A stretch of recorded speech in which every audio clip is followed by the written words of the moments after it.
everyone. So today we're going to do list part 2, and that's going to include lists and file IO. And we're also just going to have a quick look at tuples as well. So continuing on from our last lesson from lists part 1, if you haven't done so already, please review the lists and for loops that we went over in the last lecture to make sure that you really understand for loops by item and for loops by index really well so that you can use them interchangeably if you need to. And a lot of time, I do actually encourage my students, if they've, say, written a for loop by item, to see if they can write it by index and vice versa, so that you can start to get fluent with lists and loops. So we're going to dive a little bit deeper into lists today. And we're going to start off by looking at methods that are built into Python for lists. So when we use a method that's built in for a list, we're going to say the list name dot the method name and then an argument if it takes one. So let's have a look at some together. So if you go ahead into your interactive Python interpreter, and let's create a list to start off with numbers. And let's just check our list. Okay, so there's our list numbers. So we have our method append that can append an item to a list. So say we wanted to add like the number 6, we could say numbers dot append, and then we pass in 6 as an argument, and then we check our list, and there's 6 that's been added on. We also have this method index that returns the index of the item that you pass in. So you could say numbers.index, and then say you want the index of the item 2. There you go, the index is 1. We also have count that counts the number of items. So for example, if I said numbers.count, and how many ones do we have in this list? We only have 1. But then if we went ahead and appended another 1, so now let's look at numbers. So there's another 1, and then we count 1 again. Now we have 2 of those. We also have insert. So here we have 2 arguments. The first is the index. The second one is the item. So say I wanted to insert 1.5 into this list, and I want to insert it between 1 and 2. So it would have index 1. So I say index 1, and the item is 1.5. And then let's just check our numbers, and there it is. We can also use sort. So we can say numbers.sort. There's no argument for this. And then let's check our numbers, and then our numbers have been sorted for us. And we can also use remove. So let's remove that extra 1, and then let's check our list, and there that extra 1 has been removed. We can also reverse.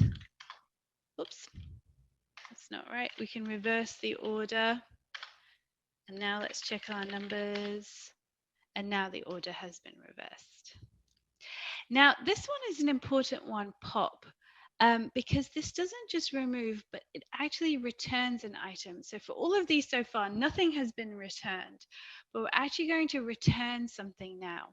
So we could say numbers dot pop, and then we give it the index. So let's say 0, index 0. So you will see here that it will return the 6 for you. So you'll have to catch that somehow. But also, if you check numbers, the 6 has been removed. So that's a slightly different one to remember. This slide is about showing the difference between append and concatenate. And it's a little bit related to what we were just describing about the return. So we've already looked at append. So say, for example, if I wanted to add something using append, I could say, append 6, and then I check my list, and there's 6. So notice here that nothing has been returned. So I wouldn't need to say, for example, x equals mylist.append. I just say mylist.append. But if I wanted to use concatenate with the plus sign to join two lists together, then I would need to assign that result to a variable because something will get returned. So for example, here's my list numbers, right? So say, for example, I say new numbers equals numbers, and then let's concatenate that with another list, 7, 8, 9. And then we check new numbers.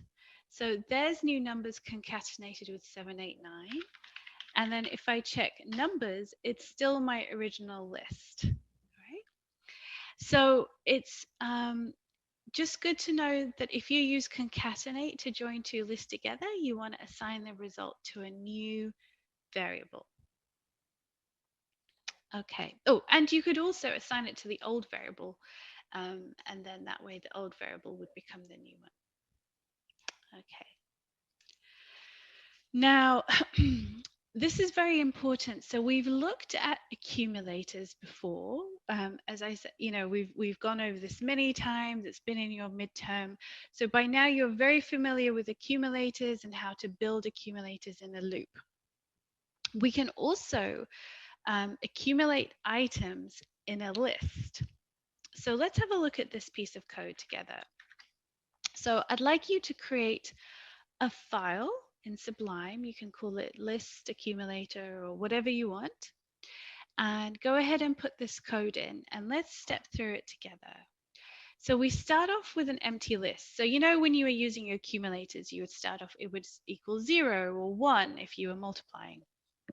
So here, the equivalent of a 0 would be an empty list, which is our square brackets with an empty list. Then say, for example, we want to ask them to enter a name. And we're saying while they don't enter, an empty string, append whatever they entered to the list, name list, and then ask for another input. And then at the end of the while loop, print the whole list. So let's actually open up a terminal and run this so you can go to the right directory.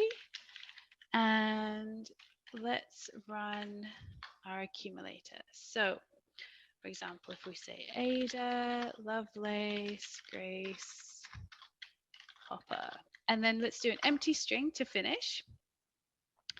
So you can see that each name has been added to our list that was originally empty. So if you add in an extra line, print name list, and run this again, you can see on each iteration of the while loop, here is Ada, that's been added, right? So that we're printing name list in the first iteration. Then in the second iteration, we enter Lovelace, and then so this is the second iteration, then we print the list. So here's the list so far. Then the third iteration, we enter another name. Now there's 3 items. And the last iteration, we enter the last name and then we press enter. So you can see how on each iteration of the while loop, our list gradually grows as we accumulate items into the list. Now, we could also do this with concatenation. So in the last slide, we looked at the difference between appending and concatenation. Let me just take out the print. So if we wanted to, we can concatenate name list with itself plus the new name that we've just put in square brackets. So this would do the same thing. So let's have a look at this one. So you say Ada, Lovelace, Grace, Hopper. Oh, wait. Hold on. I forgot to comment out this one. That's funny. So it's appending each one twice. You can see it's gone Ada, Ada, Lovelace, Lovelace. But actually, that's really funny because that's showing you it does exactly the same thing. But anyway, now that it's commented, you should be able to see. So we can put, there you go. So you can see if you do it the other way, though, you just have to assign name list, to be the new one plus the new name. Cool. All right.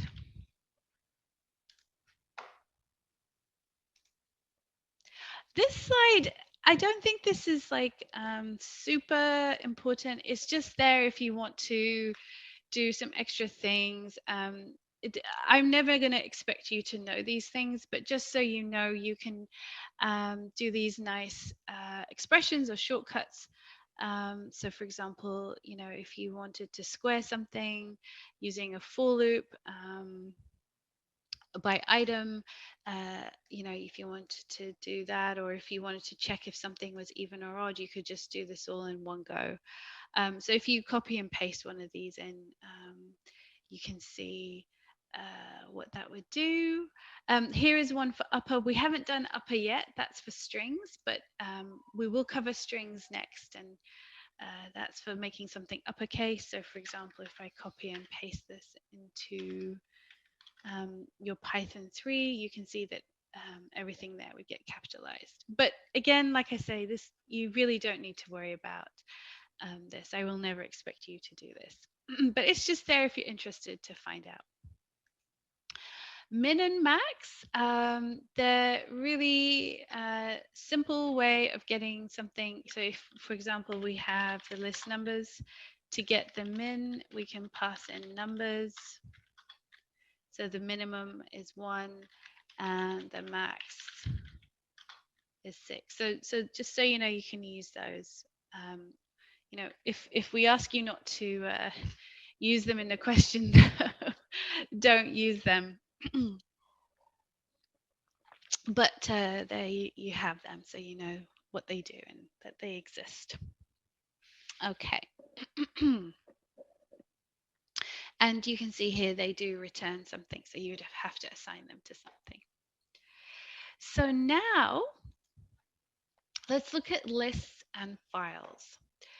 So remember when we were doing files and we had the built-in Python function read line, and that read in one line at a time from a file.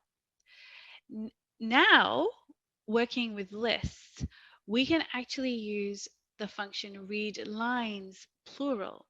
So it's important that you distinguish between read line and read lines. So that's, if you're not sure, you must please go back and review your file input output to make sure that you have very strong foundations in that. So read lines will actually read the contents of the whole file into a list, including any of the /n new lines.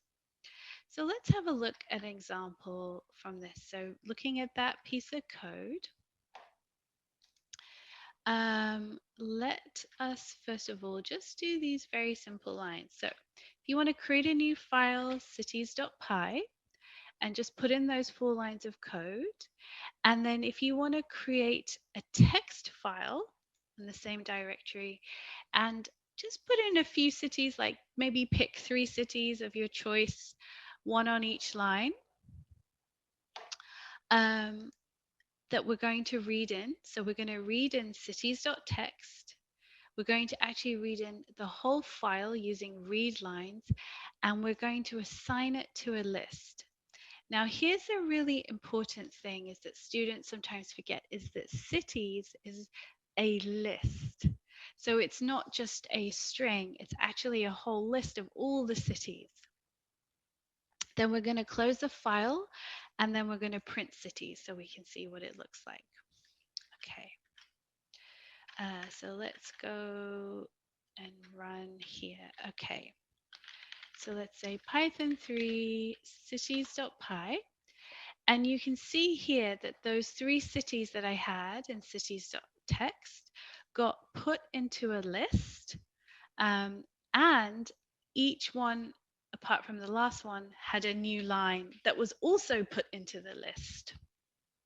So you can see them in the list there, right? So if we wanted to read the whole file into a list and we didn't want those new lines, we would have to use our R strip. So let's have a look at how we do this here. So I'm going to comment out this print here, and then let's have a look at this. So we're going to use a while loop here, and we're going to say while the index is less than the length of cities, because remember we read all of these into a list cities, then we're going to go through for each element in the list. So we're going to go through and we're going to reference it by index. So we're going to say we want this element to be what it was before, but we just want to R strip the new line. And then we increment our index and we go through again until we've gone through every item in our list. And then we're going to print our list. So let's run that again. And now you can see that the new lines have been taken off each line where they were before. Okay, so this is an important one. So just make sure you understand what's happening on this line 8. Okay, if you have any questions, do let me know. All right. And then let's also look at writing from a list to a file. So before we were getting data from a file to a list, and now we want to write from a list to a file. So now there's two methods that I want to show you. So the first one is write lines. So remember when we were using file input output, we would say write, and it would write, one line to a file. So write lines actually writes an entire list to a file, but there are no spaces between the words. So let's have a look at what something like this would do. So here, for example, create a new file. You can call it write_list.py. And I have a list of cities here. So New York, Boston, San Francisco, Los Angeles. And then I'm going to write to a new text file, cities_write.txt.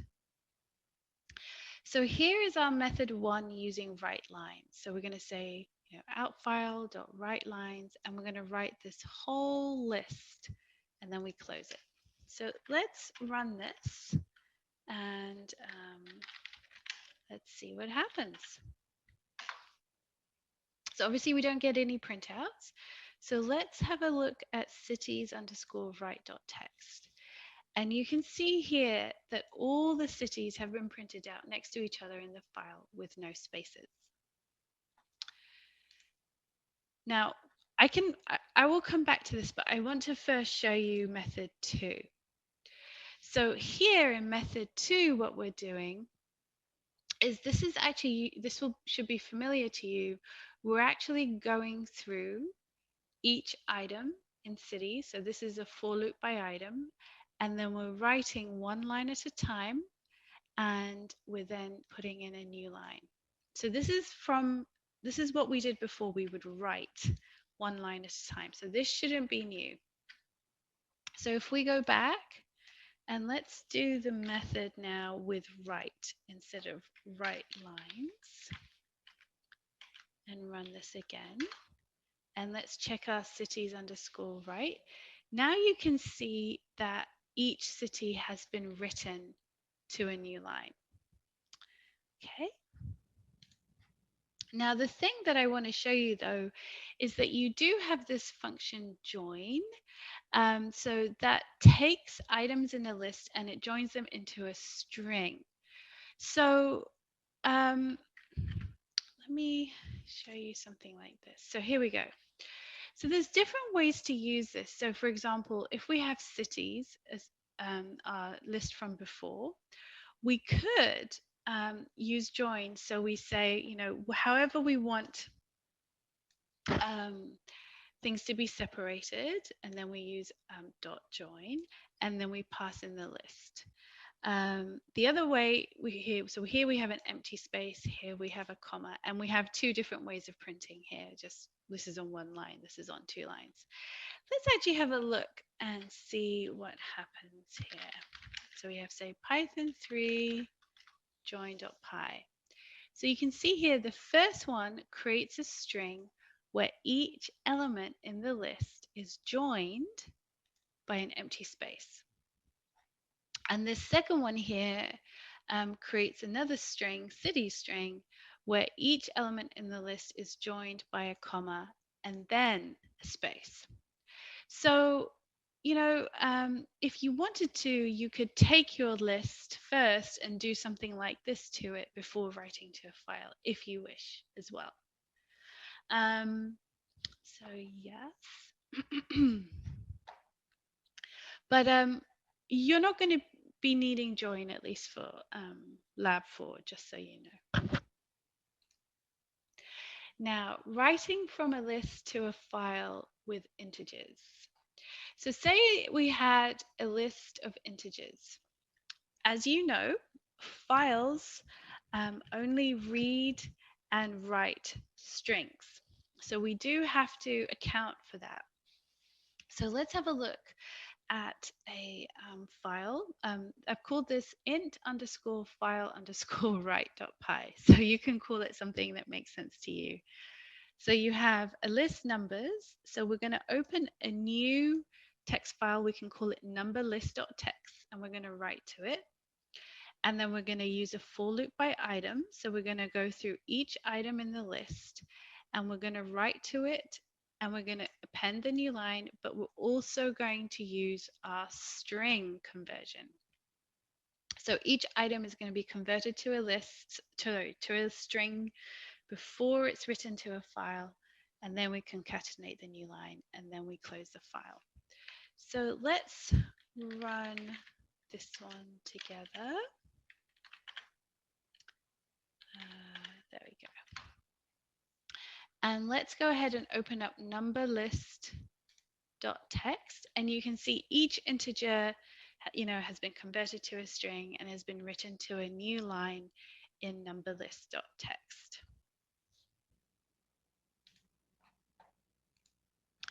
And now we have to think about reading in integers from a file to a list. So let's actually go ahead and have a look at that. So this is a new one, int file read.py.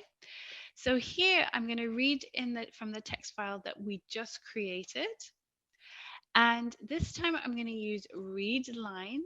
So remember, it writes everything to a list numbers. So then I close. And then actually oh no, it's okay. We'll keep going. And then I go through my while loop, and I'm going to say, so while the index is less than the length of this list numbers, which I've just read in, everything into, then I'm going to go through and I'm going to convert each one to an integer. Okay, so I'm going to convert each one to an integer, and then I'm going to increment my index and keep going till I get to the end of my list numbers here, and then I'm going to print numbers. So let's go ahead and have a look at this one. So this one's going to be read, and there is my list 1, 2, 3, 4, 5, 6. And each of these we know is going to be an integer. And so if I want to, I could use those integers in some mathematical equation in another part of my code. Okay. So that is reading and writing from files with lists. So you'll be doing that for your lab 4 as well. And now a little note on tuples, because so tuples is not something that we're going to spend a great deal of time on in this class, but I just wanted to show you a few things.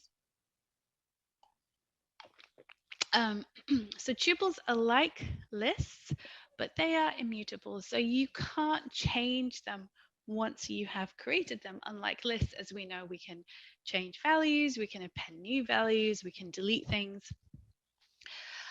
So for example, you can see here in the beginning, it says, list. You can say, oh, X is this list, and then we change the second index element to 9. We can't do that with a tuple. So let's create a tuple here. So for example, with tuples, instead of a square bracket, we just have the regular round parenthesis, and we can say 1, 2, 3, 4, 5. And so if we try to change something here, like if we said Z and we were trying to change some element, you would get an error. So it says here, tuple object does not support item assignment. So, and actually before moving on, so tuples support the same operations as lists, except those that change the contents of the list. So, for example, if I try to append something, if I said Z append 6, it would not like that. Tuple object has no attribute append. But if I was trying to say, for example, Z dot count 2, then it would give me how many items have the value 2. Okay. So why do they exist? Well, processing a tuple is actually faster than processing a list. And tuples are considered safe in that they cannot be modified. So that allows them to be used in certain ways that lists cannot be used. So for example, tuples are hashable, so we could use tuples as key values in Python dictionaries. But we couldn't use a list as a key value. We could use it, as a value, but we couldn't use it as the key. When we do dictionaries, you'll learn much more about that, but we won't be using tuples as keys because that is definitely on a different level. And then finally, you can actually convert between lists and tuples. So if we go back here, we could say we could convert Z to a list, and then we could make it back into a tuple. But like I say, we're not going to be using tuples very much in this class, but it's just good for you to know what they are and the differences.